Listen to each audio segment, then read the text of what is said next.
and it's actually quite amazing, how many people, do suffer from mental health issues and depression and anxiety. But I think it's great that people are much more comfortable talking about it. I'm Nigel, and I was 47 years old when I was diagnosed with chronic myeloid leukemia.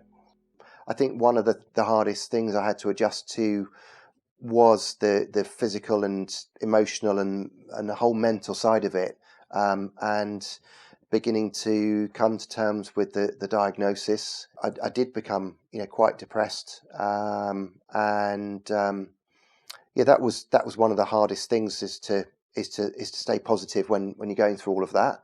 6-9 months after diagnosis was the worst, and I was suffering severely from depression and anxiety. I just didn't really think there was much hope, and I thought, is this it?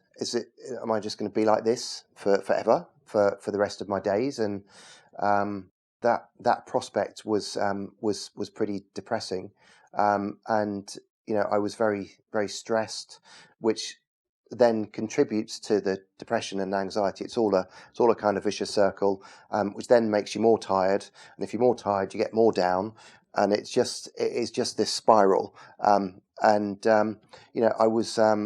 was fortunate enough to get some counselling. I had a wonderful counsellor who helped me to acknowledge and accept and come to terms with everything as it was now, but also to start thinking a bit more positively. But it took a long time to come back from where I was emotionally.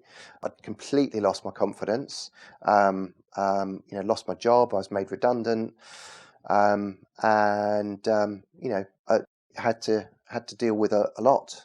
Really, really hard work, really painful to go through. But I had to go through that to get to the point where I was, acknowledging my feelings, beginning to accept what had happened, and accept how frightening it was, and how much of a shock it was, because I hadn't dealt with all of that. Typical bloke, just kind of put all that to one side. I'm tough. I can do this, and get through it.